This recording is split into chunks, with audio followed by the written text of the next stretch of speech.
الرحمن الرحیم۔ لاکھوں کروڑوں درود و سلام محمد مصطفیٰ صلی اللہ علیہ وسلم پر اور ان کی آل پر۔ السلام علیکم ناظرین، آپ دیکھ رہے ہیں اپنا یوٹیوب فیس بک چینل سٹریٹ پالیٹکس۔ کل کا دن اور آج کا دن پاکستان تحریک انصاف کے لیے بڑا ہی اہم ترین دن تھا، کیونکہ کل بھی پاکستان تحریک انصاف کے وکلاء عدالت میں موجود تھے اور آج بھی پاکستان تحریک انصاف کے وکلاء عدالت میں موجود تھے۔ ہوا کچھ اس طرح کہ کل پاکستان تحریک انصاف کے وکلاء سائفر کیس کا معاملہ تھا اس میں موجود تھے، لیکن پاکستان تحریک انصاف کے وکلاء کو اندر کمرہ عدالت میں آنے کی اجازت نہیں دی گئی۔ ان کو دوسرے کمرے میں بٹھا کر اندر ہی اندر سازش کی گئی سائفر کیس کی۔ جب صبح ہوئی تو پاکستان تحریک انصاف کے وکیل پٹیشن دائر کرنے اسلام آباد ہائی کورٹ پہنچے، کیونکہ انہیں خدشہ تھا کہ سائفر کیس کا جو معاملہ ہے، جو فیصلہ ہے، وہ پہلے ہی محفوظ کر لیا گیا تھا۔ نہ وکیلوں کو سنا گیا تھا، نہ شاہ محمود قریشی کو سنا گیا تھا۔ ہوا کچھ اس طرح کہ جب وہ پٹیشن دائر کرنے اسلام آباد ہائی کورٹ میں پہنچے، ان کے پاس وقت نہیں تھا۔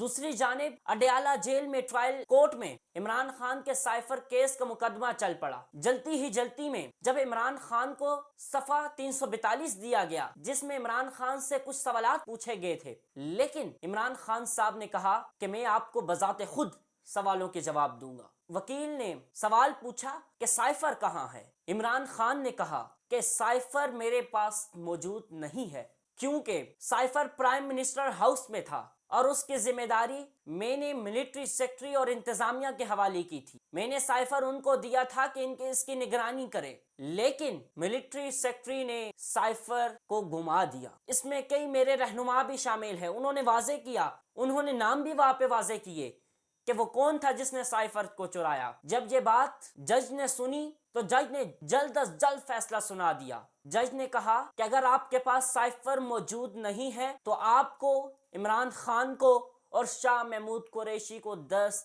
سال کی سزا سنائی جاتی ہے۔ یہ کہہ کر جج اپنی جگہ سے اٹھے اور روانہ ہو گئے۔ پیچھے شاہ محمود قریشی نے آواز لگائی جج صاحب کو، لیکن جج صاحب اتنی جلدی میں تھے کہ شاہ محمود قریشی کی آواز کو رد کر دیا۔ شاہ محمود قریشی احتجاج کر رہے تھے کہ آپ اس طرح فیصلہ نہیں سنا سکتے، کیونکہ ابھی ہمارے وکلاء بھی یہاں موجود نہیں ہیں، ابھی آپ نے میرا بیان بھی ریکارڈ نہیں کروایا۔ لیکن جج اتنی جلدی میں تھے کہ جیسے انہوں نے فیصلہ پہلے سے محفوظ کیا ہوا تھا، بس ان کو اتنا کہا گیا تھا آپ نے یہ فیصلہ سنانا ہے اور وہاں سے نکل جانا ہے۔ ہوا کچھ اس طرح کہ وہ احتجاج کرتے رہ گئے۔ عمران خان صاحب ساتھ بیٹھے ہنستے رہے۔ انہوں نے کہا تھا شاہ محمود قریشی، میں نے تمہیں پہلے کہا تھا کہ میچ فکس ہے، یہ جو میچ تھا یہ فکس تھا، یہ پہلے سے فیصلہ منظور کیا گیا تھا، یہ پیچھے سے فیصلہ سنایا گیا تھا کہ آپ نے عمران خان کو سزا دینی ہے۔ عمران خان مسکرا رہے تھے اور کہہ رہے تھے کہ یہ جو میچ تھا وہ فکس تھا اور مجھے پہلے سے معلوم تھا کہ مجھے سزا ہونی ہے۔ تو اتنے میں شاہ محمود قریشی اور عمران خان کو 10 سال کی سزا سنا دی گئی۔ جب وکلاء وہاں پر اسلام آباد ہائی کورٹ میں موجود تھے، ان کو خبر ملی، وہ پٹیشن دائر کرنے گئے تھے تو انہیں کہا گیا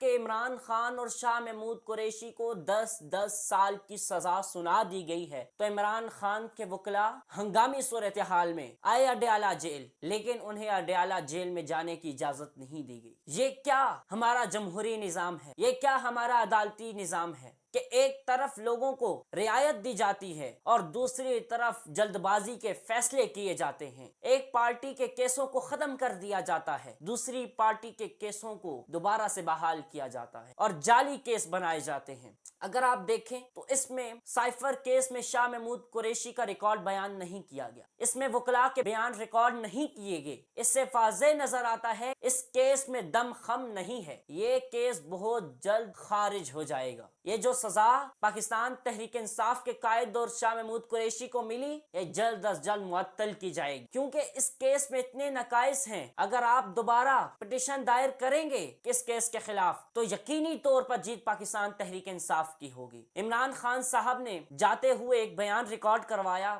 کہ یہ فیصلہ میری عوام کے لیے بہت ہی اہم ہے، کیونکہ اس کا مقصد عوام کو اشتعال دلانا تھا، اس کا مقصد عوام کو ورغلانا تھا کہ عوام باہر سڑکوں پہ نکلے اور اشتعال پیدا کرے، اور دوسری جانب دوسرا مقصد یہ تھا عوام مایوس ہو جائے کہ اس کا لیڈر جب گرفتار ہو گیا ہے، 10 سال کی سزا سنا دی گئی ہے، تو عوام ظاہری بات ہے مایوس ہو جائے گی۔ عمران خان نے یہ واضح کیا کہ آپ نے مایوس نہیں ہونا، یہ مایوسی کے لیے فیصلہ کیا گیا ہے، آپ کو مایوس کرنے کے لیے یہ فیصلہ کیا گیا ہے، آپ نے مایوس نہیں ہونا، اور 8 فروری کو آپ نے باہر نکلنا ہے، اپنے گھر والوں کے ساتھ الیکشن میں حصہ لینا ہے، اور آپ نے ووٹ ڈالنا ہے، اور آپ نے ظلم کا بدلہ ووٹ سے لینا ہے، کیونکہ اب ہمارے پاس اور کوئی راستہ نہیں ہے، اب ہمارے پاس صرف اور صرف ووٹ کا حق ہے۔ انہوں نے کہا کہ آپ ووٹ ڈال کے اس عمل میں حصہ لیں، جب ہماری جماعت آئے گی تو انشاءاللہ یہ کیس ختم ہوں گے، یہ جو بے گناہ قیدی ہیں جیل کے اندر یہ رہا ہوں گے۔ ان کا کہنا تھا کہ میرا عوام کے لیے یہی پیغام ہے کہ وہ نکلیں 8 فروری کو اور اپنا ووٹ صحیح معنوں میں استعمال کریں۔ طاقتور حلقوں اور ضمیر فروشوں کے بارے میں ایک شعر بیان کرنا چاہوں گا۔ اکڑ کے چلنے والوں کو زمین روک کہتی ہے، اکڑ کے چلنے والوں کو زمین روک کے کہتی ہے، ایک دن تم بھی مجھ میں آؤ گے، کروں گی تیرا چکنا چور، اکڑ میں تیری دیکھوں گی۔ جب یہ فیصلہ سنایا گیا تو آج عوام کے اندر غم و غصہ پایا جاتا ہے، آج عوام ان سے مایوس ہو چکی ہیں، آج عوام کے سامنے انصاف کا قتل کیا گیا ہے، آج عوام عمران خان کے نعرے لگا رہی ہے، آج پورا پاکستان عمران خان کے نعروں سے گونج رہا ہے۔ یہ سمجھتے ہیں کہ عمران خان کو دیوار سے لگا لیں گے اور کامیابی حاصل ہو جائے گی، الیکشن میں جیت جائیں گے، لیکن ان کی سوچیں محدود ہیں ناظرین، ان کی سوچیں محدود ہیں، یہ کم عرصے تک سوچ سکتے ہیں، ان کی سوچ اتنی مختصر ہے کہ یہ چاہتے ہیں کہ الیکشن کی سیٹ ہمیں مل جائے، وزیر اعظم کی کرسی مل جائے تو سب کچھ ہو جائے گا۔ لیکن یہ بات یاد رکھیے گا، اب عوام کو آپ نے اور زیادہ چارج کر دیا ہے، پہلے عوام زیادہ باہر نہ بھی نکلتی، اب عوام بہت زیادہ تعداد میں باہر نکلے گی اور ووٹ کاسٹ کرے گی۔ اب تو ان کے پاس اور کوئی رائے نہیں ہے نا، چارہ ہی نہیں ہے عمران خان سے اظہار محبت کرنے کا، ایک ووٹ ہے، 8 فروری کو عوام نکلے گی اور ووٹ دے دے گی۔ آپ نے اس انسان کو پکڑا ہے جس نے ہمیں صحت انصاف کاٹ دیا ہے، جس نے غریبوں اور مظلوموں کی آواز اٹھائی ہے، جس نے UN نیشن میں یہ بات کہی کہ there is no God but Allah is one، جس نے کہا کہ لا الہ الا اللہ محمد رسول اللہ یونائٹڈ نیشن میں۔ آج جو فیصلہ سنایا گیا اس سے واضح ہوتا ہے کہ جیسے صدام حسین کے ساتھ کیا گیا، جیسے جنرل قذافی کے ساتھ یہ کیا گیا، اور آج امت مسلمہ کے سب سے بڑے لیڈر عمران خان کے ساتھ یہ کیا گیا، یہ ظلم و زیادتی عوام برداشت نہیں کر سکتی۔ اگر آپ نے اس طرح کے فیصلے سنانے ہیں تو پھر الیکشن کا کوئی فائدہ نہیں ہے، آپ کہہ دیں کہ آئیں نواز شریف صاحب، آئیں زرداری صاحب، آپ کرسی لے لیں، کیوں عوام کے پیسے خرچ کر رہے ہیں؟ عمران خان وہ تھا، میں عوام کو بھی یہ بات بتاتا ہوں، اگر لڑنا ہے تو عمران خان کی طرح لڑو، اگر مرنا ہے تو صدام حسین کی طرح مرو، اگر بھاگنا ہے تو نواز شریف کی طرح بھاگو، اگر بکنا ہے تو فضل الرحمان کی طرح بک۔ اگر آپ کو ہماری یہ ویڈیو پسند آئی ہو تو چینل کو سبسکرائب کریں، ویڈیو کو لائک کریں اور بیل آئیکن کو دبانا مت بھولیے گا۔ والسلام۔